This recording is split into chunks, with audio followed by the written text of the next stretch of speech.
ನೀರಾ ಆರ್ಯ ಅಂತ ಒಬ್ಬ ಹುಡುಗಿ, ಸುಭಾಷ್ ಚಂದ್ರ ಬೋಸ್ರ ಜೋಡಿ ಇದ್ದಂತಾಕೆ. ಆಕೆ ಲಗ್ನ ಗೊತ್ತಾಗಿತ್ತು, ಅವ ಪೊಲೀಸ್ ಆಫೀಸರ್ ಗಂಡ. ಆದ್ರೆ ಆ ಮನುಷ್ಯ ಸುಭಾಷ್ ಚಂದ್ರ ಬೋಸ್ನ ಕೊಲ್ಲಬೇಕು ಅಂತ ಪ್ಲಾನ್ ಮಾಡಿದ್ದ. ಅವನ ಹೆಂಡತಿ ನೀರಾ ಆರ್ಯ.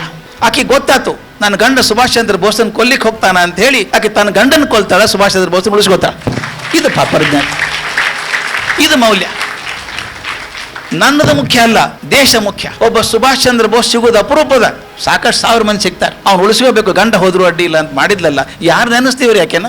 ದಯವಿಟ್ಟು ಸ್ವಾತಂತ್ರ್ಯ ದಿನೋತ್ಸವ ದಿವಸ ಅಂತ ಅವ್ರ ಹೆಸರು ಹೇಳ್ಬೇಕು. ನಮ್ಮ ಹುಡುಗರೊಳಗೆ ಆಮೆ ಕರ್ನಾಟಕ ಮ್ಯಾನ್, ಆಮೆ ಮಹಾರಾಷ್ಟ್ರೀಯನ್, ಆಮೆ ಮಲಯಾಳಿ, ಆಮೆ ಬೆಂಗಾಲಿ ಅಲ್ಲ, ಹೂ ಇಸ್ ಅನ್ ಇಂಡಿಯನ್. ಆ ದಯವಿಟ್ಟು ನಮ್ಮ ಹುಡುಗರು ಎದೆ ದಿವಸ ಹೇಳ್ಬೇಕು ಐ ಆಮ್ ಎನ್ ಇಂಡಿಯನ್ ಅಂತ ಹೇಳ್ಬೇಕು. ಹಂಗೆ ಹೇಳೋಂಗ ನಾವು ಮಾಡೋಣ್ರಿ. ಅದು ಬಹುದೊಡ್ಡ ಮೌಲ್ಯ ಭಾರತಕ್ಕೆ ಬೇಕಾದದ್ದು ಈಗ, ದೇಶ ಪ್ರೇಮ ಅಲ್ವಾ? ಬರೀ ಧ್ವಜ ಹಾರಿಸ್ಬಿಟ್ಟು ಐ ಪ್ರೌಡ್ ಆಫ್ ಯು ಅಂತ ತೋರಿಸೋದು, ಆ ಕ್ಯಾಮರಾ ಇರೋ ತನಕ ತೋರಿಸೋದು, ಆಮೇಲೆ ಮುಚ್ಚಿಡೋದು, ಅದಲ್ಲದು. ನಾ ಹೇಳೋದು ದಯವಿಟ್ಟು ಮಕ್ಕಳಲ್ಲಿ ತುಂಬಿಸ್ರಿ. ಇವತ್ತಿನ ಅಸೆನ್ಷಿಯಲ್ ಡ್ಯೂಟಿ ಆಗಬೇಕಾದದ್ದು ನಮ್ಮ ಮಕ್ಕಳೊಳಗೆ ದೇಶಾಭಿಮಾನ ಅನ್ನೋದು ಕುದಿಬೇಕು. ನಮಗೆ ಸ್ವಾತಂತ್ರ್ಯ ಹಂಗೆ ಪುಕಟ್ ಬಂದಿಲ್ಲ, ಸಾವಿರಾರು ಜನ ಜೀವ ಕೊಟ್ಟಾರ್ರಿ.